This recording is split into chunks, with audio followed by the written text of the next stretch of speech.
قبل إنجاز بعض التمارين لابد أن نتذكر معا ما كنا قد رأيناه في مكون الإملاء. طبعا من يذكرني بأول درس كنا قد رأيناه في حصة الإملاء؟ نعم تفضل.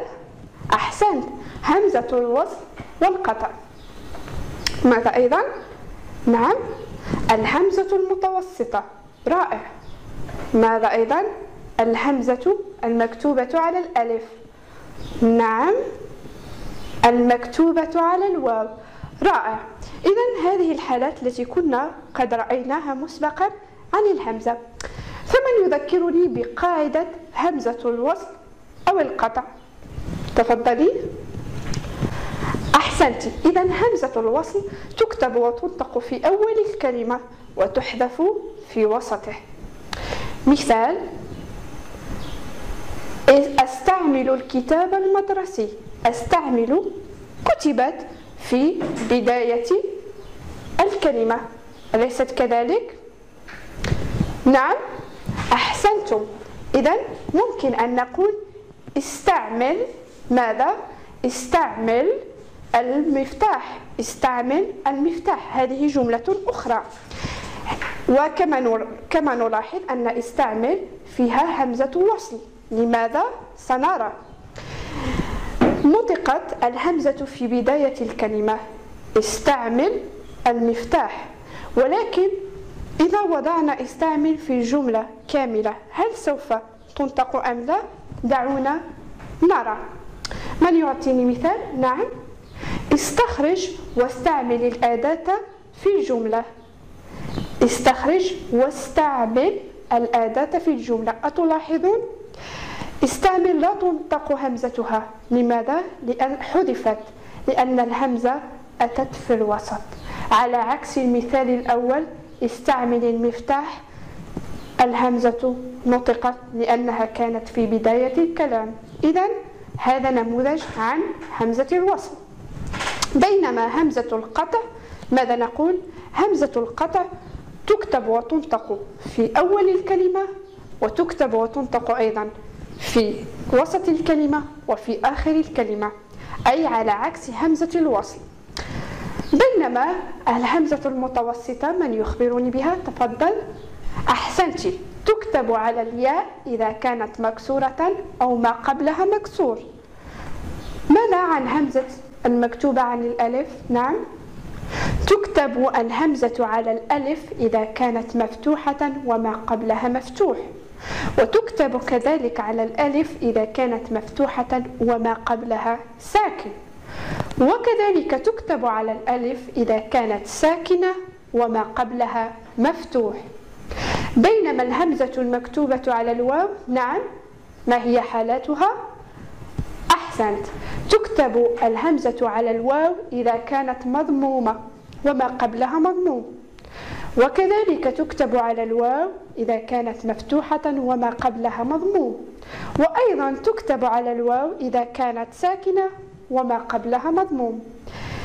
الآن ننطلق لكي نلاحظ ونكتشف معا في السبورة مجموعة من التمارين التي سوف نطبق فيها ما تعلمناه من خلال هذه القواعد. فلننطلق. إذن ألاحظ وأكتشف. من يقرأ السؤال الأول؟ تفضل. أقرأ كلمات كل مجموعتين. المجموعة الأولى مسألة، سأل، رأي. المجموعة الثانية سئل، مهترئة، خسئت. المجموعة الثالثة فؤوس، فؤاد، مؤمن، رؤوف. من يقرأ السؤال؟ أحدد الفرق بين كلمات المجموعات. لاحظوا جيدا، هناك فرق بين المجموعة الأولى والمجموعة الثانية والمجموعة الثالثة. فما الفرق الموجود؟ نعم أحسنت. إذن في المجموعة الأولى كتبت الهمزة على الألف، بينما في المجموعة الثانية كتبت على ماذا؟ على الياء. بينما في المجموعة الثالثة كتبت على الواو. رائع. الآن ننتقل إلى السؤال الموالي. أعلل رسم الهمزة المتوسطة على الألف. لماذا كتبت في المجموعة الأولى الهمزة على الألف؟ لماذا يا ترى؟ نلاحظ أول كلمة. نعم، كتبت على الألف لأنها ماذا؟ مفتوحة وما قبلها ساكن. رائع. كتبت كذلك على الألف لأنها مفتوحة وما قبلها ماذا؟ فتحة. كتبت أيضا على الألف لأنها ساكن وما قبلها فتحة. نمر إلى السؤال الثاني. أعلل رسم الهمزة المتوسطة على الياء في المجموعة الثانية. إذن المجموعة الثانية سئل مهترئة خسئت. لماذا كتبت الهمزة على الياء؟ كتبت الهمزة على الياء لأنها ماذا؟ مكسورة وما قبلها مضموم. كتبت أيضا على الياء لأنها مفتوحة وما قبلها كسر. كتبت على الياء لأنها ساكن وما قبلها مفتوح. الآن نمر إلى السؤال الآخر بالنسبة لهذه الأسئلة. أعلل رسم الهمزة المتوسطة على الواو في المجموعة الثالثة. لماذا كتبت الهمزة على الواو في المجموعة الثالثة؟ نعم، رائع. كتبت على الواو لأنها ماذا؟ مضمومة وما قبلها مضموم. كتبت الآن على الواو لأنها مفتوحة وما قبلها مضموم. وكتبت أيضا على الواو لأنها ساكن وما قبلها مضموم. كتبت كذلك مضمومة لأن ما قبلها ماذا؟ فتحة. الآن أعزائي التلاميذ ننتقل إلى السؤال الأخير بالنسبة لهذه الحصة، ويقول: أجمع الحروف لأكون الكلمات وأحدد رسم الهمزة فيها. إذن أمامنا مجموعة من الحروف والتي نستطيع من خلالها أن نكون كلمات، ولكن شريطة ماذا؟ أن نرسم ونحدد فيها الهمزة بما يناسب كل كلمة. يوجد بؤس، حينئذ، تشاؤم، مسائل، مؤلم، تأسف، بئس. من يجيب على الكلمة الأولى؟ تفضلي. أحسنت. إذن ماذا نقول؟ بؤس.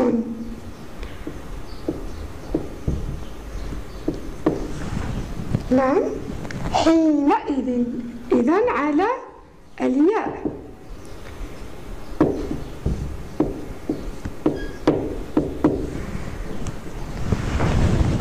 حينئذ.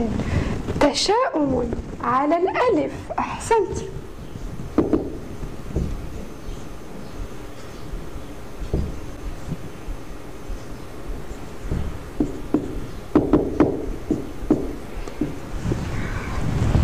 مسائل.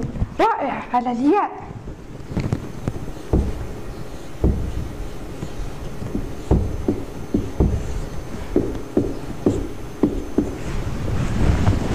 مؤلم على الواو.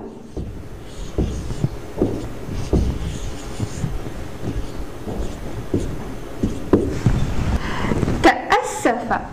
نعم، أحسنت، على الألف. تأسف. بئس. أحسنت، على الياء. بئس على الياء. إذن أعزائي التلاميذ، إلى هنا تنتهي حصتنا. أتمنى أن تكونوا قد استفدتم معنا. إلى اللقاء.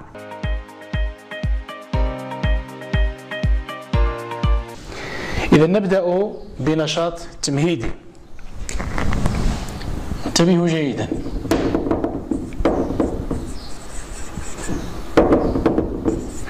إذن لنأخذ نقطة O، نأخذ على الدفاتر نرسم أو نضع نقطة O.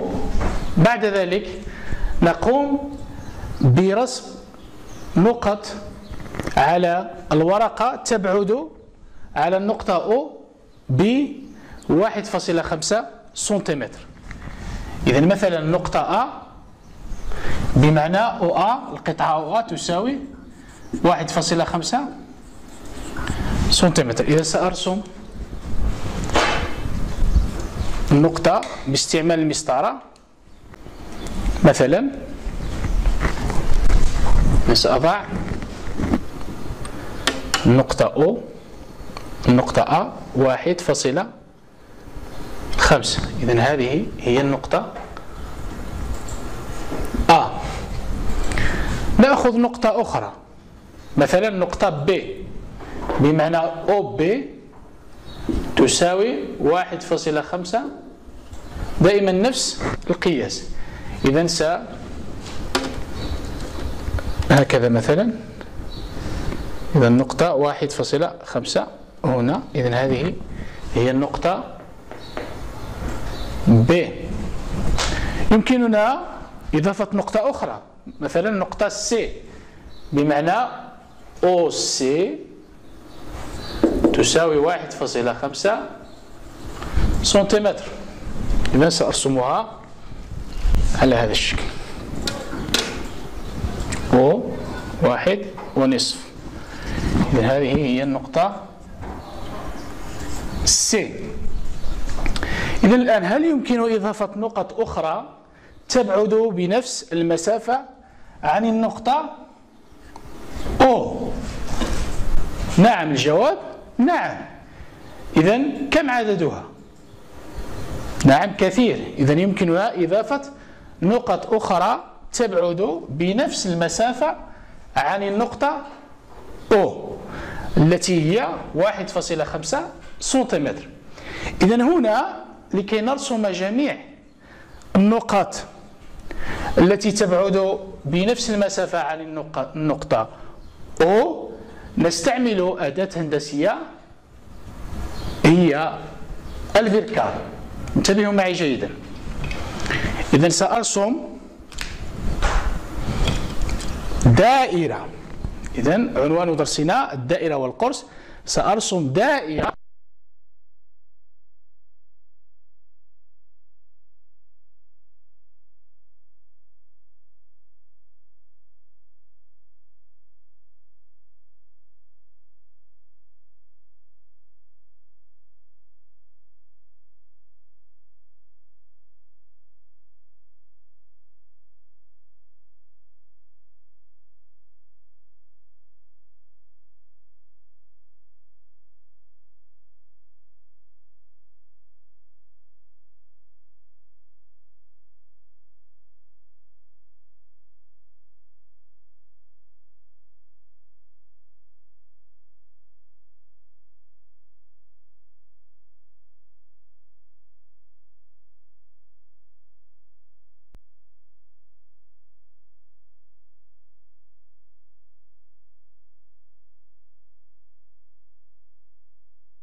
نعم جيد. المسافة OD تساوي 1.5 سنتيمتر.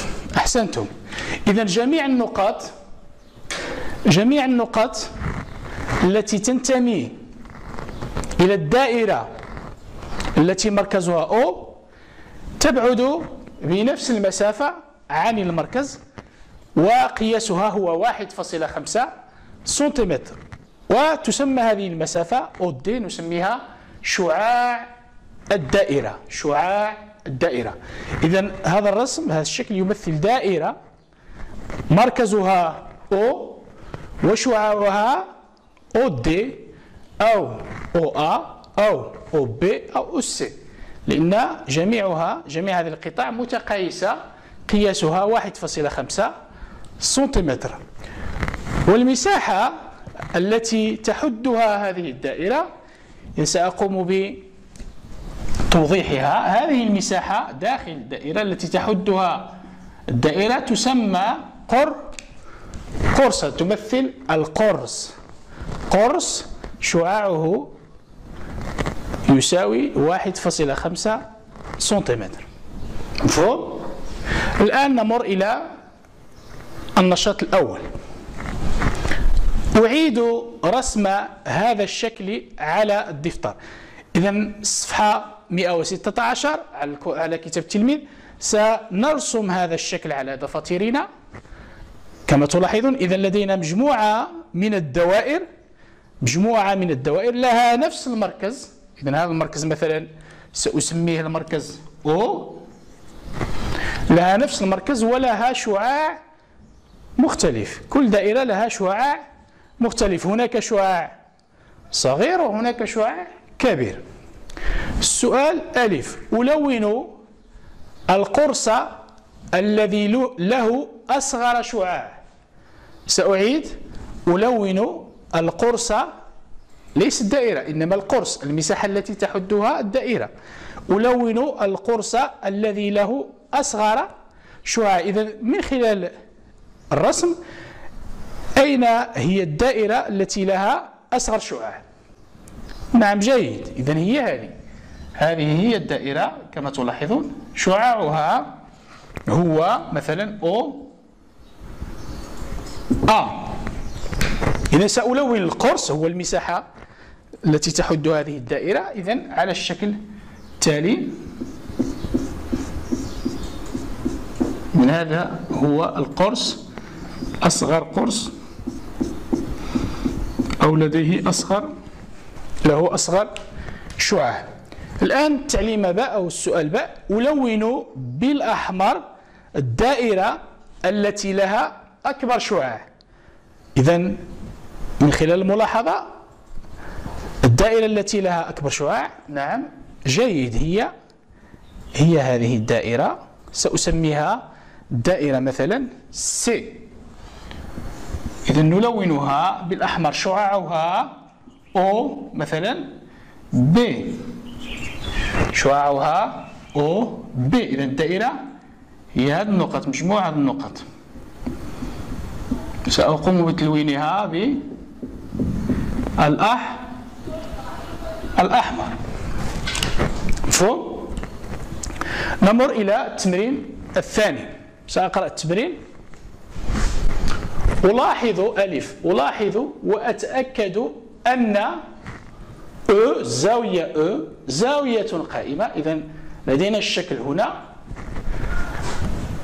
السؤال باء: أنشئ الدوائر التي شعاعها 1 سنتيمتر ومراكزها A. إذن المركز A سيكون مركز الدائرة الأولى، B مركز الدائرة الثانية، C مركز الدائرة الثالثة، والD مركز الدائرة الرابعة. إذن سنرسم 4 دوائر. إذن كيف سنتأكد من أن الزاوية E؟ إذن هذه هي الزاوية. كيف سنتأكد أنها زاوية قائمة؟ إذن باستعمال نصف دائرة أو الكوس.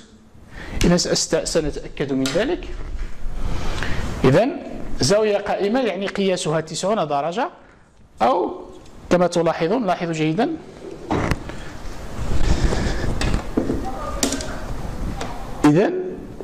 إذن لاحظوا جيدا لدي هنا زاوية قائمة تحققت تعامد. إذن الزاوية E هي زاوية قائمة قياسها 90 درجة. الآن سنمر إلى إنشاء الدوائر التي شعاعها 1 سنتيمتر. إذن هنا نستعمل البركار بطبيعة الحال. سأخذ البركار ونقيس الشعاع يساوي 1 سنتيمتر. إذن باستعمال البركار والمسطرة نأخذ القياس 1 سنتيمتر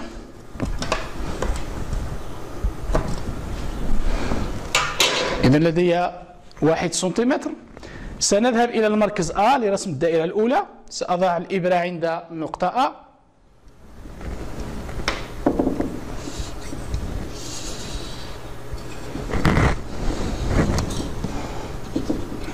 إذا هكذا. ثم بعد ذلك سنرسم الدائرة 2 التي مركزها B. سأضع الإبرة عند النقطة B.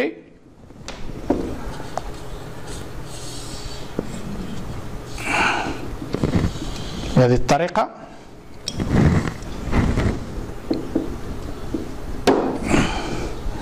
ثم نمر إلى الدائرة الثالثة مركزها C. إذا أضع الإبرة دائما نفس القياس، أضع الإبرة عند النقطة C وأرسم الدائرة.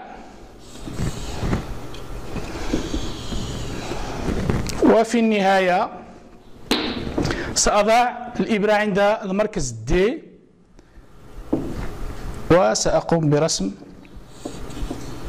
الدائرة الرابعة بهذه الطريقة. إذا كما تلاحظون الدائرة التي مركزها A هي الدائرة C1، نسميها الدائرة C1. الدائرة التي مركزها B هي الدائرة C2، ثم مركزها C هي الدائرة C3، ثم بعد ذلك الدائرة التي مركزها مركزها D هي الدائرة C4. La leçon est intitulée C, C, C. Ce sont des homonymes grammaticaux que nous allons reconnaître leur orthographe et leur utilité grammaticale, bien sûr. Donc nous allons lire les phrases. Ces arbres dressent leur silhouette solennelle sur les pentes. La phrase B. Le petit garçon a sauté dans les bras de ses parents. La phrase C. Ifran, c'est cet hôtel de luxe qui se trouve au milieu du Maroc. Donc nous allons chercher ici dans ces phrases les mots qui se prononcent de la même façon. Donc nous avons ces arbres dressent leur silhouette. Donc nous avons C, je vais aller encore plus vite. Donc C pour la phrase A. Et nous avons un autre C dans la phrase B. Et enfin le dernier C ici dans la phrase C.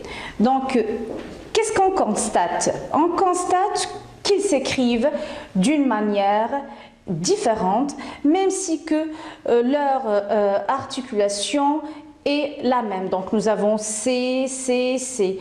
En écoutant le son, on ne sait pas faire de distinction. Mais au niveau de l'écriture et bien sûr de sens, ils sont différents. Donc nous allons faire des changements au niveau des mots. Nous allons changer arbre pluriel par arbre singulier. Donc nous allons dire, donc regardez ici, que arbre, il est au pluriel. Nous allons le transformer au singulier. Ici, c'est un adjectif démonstratif pluriel. Donc, je dois le transformer lui aussi au singulier. Et arbre, c'est un nom masculin. Il commence par une voyelle. C'est pourquoi je dois mettre C, donc C-E-T, cet arbre. La même chose, nous allons faire pour la deuxième phrase. Nous allons changer le petit garçon et le remplacer par les petits garçons. Donc, les petits garçons, voilà, les petits garçons. On ne va pas dire à, mais plutôt nous allons dire ont sauté. Donc sauter, c'est le participe passé qui se conjugue avec l'auxiliaire avoir. Il ne change pas, il est invariable. Dans les bras de C. Donc C, c'est un adjectif possessif qui indique l'appartenance de plusieurs éléments à une seule personne. Mais ici, nous avons plusieurs éléments, plusieurs personnes qui appartiennent à plusieurs personnes. Donc l'adjectif possessif convenable, c'est leurs parents. Donc leurs parents. On va passer à la phrase C. Donc Ifrane, c'est cet hôtel de luxe qui se trouve au milieu du Maroc. Je vais ajouter à Ifrane une autre ville, par exemple Ifrane et Éphèse. Éphèse par exemple. Donc je ne vais pas dire C. C, elle indique seulement un seul élément. Donc nous avons ici deux éléments pluriels. On va dire ce sont. Et bien sûr, la même chose, c'est hôtel avec S de luxe qui se trouve. Donc vous regardez que les verbes s'accordent avec le sujet. Au milieu du Maroc. Donc, comme nous avons dit, que ces homonymes grammaticaux, même s'ils se prononcent de la même façon, ils ont des sens différents et une orthographe différente. Nous allons passer maintenant à la règle pour mettre en relief tout ce qu'on a déjà dit. Donc je commence par C. Donc C, nous avons dit que c'est un adjectif possessif qu'on utilise devant un nom pluriel. On donne un exemple. Rachid et ses amis ont pris le train. Le deuxième C, c'est un adjectif démonstratif qu'on utilise devant un nom pluriel. Nous donnons ici comme exemple, ces paysages sont magnifiques. Et le dernier C, donc ici c'est une forme contractée, c'est une contraction de cela est. Et il est suivi soit d'un groupe nominal, soit d'un pronom, comme on dit c'est lui, c'est elle, c'est nous, c'est vous, ou d'un adjectif qualificatif, comme dans cet exemple ici, c'est formidable. Donc nous allons passer maintenant à l'exécution de cette règle au niveau de deux exercices d'évaluation. Suivez-moi. Donc, chers élèves, nous allons compléter maintenant et ensemble les exercices suivants. L'exercice 1, la consigne vous demande d'entourer le mot convenable. Ça veut dire le mot qui convient au sens de la phrase. Donc, la phrase A, j'ai visité tous ces monuments historiques. Donc, je suis en train ici de démontrer et de désigner les monuments. Donc, ce que je dois utiliser ici est bien sûr l'adjectif démonstratif. Donc, je vais l'entourer. Pluriel, parce que nous avons plusieurs monuments historiques qu'on indique ici. La phrase B. Donc, vous avez ces une belle promenade. Donc, je suis en train ici d'indiquer une belle promenade et on doit utiliser bien sûr la forme contractée C. C'est une belle promenade. La phrase C. Le touriste range. Qu'est-ce qu'il range? Il range ses bagages. Ça veut dire que les bagages lui appartiennent. C'est lui qui possède ces bagages et c'est pourquoi on doit utiliser l'adjectif de la possession, l'adjectif possessif pluriel c'est. Donc, qu'est-ce qu'il fait le touriste? Il range ses bagages.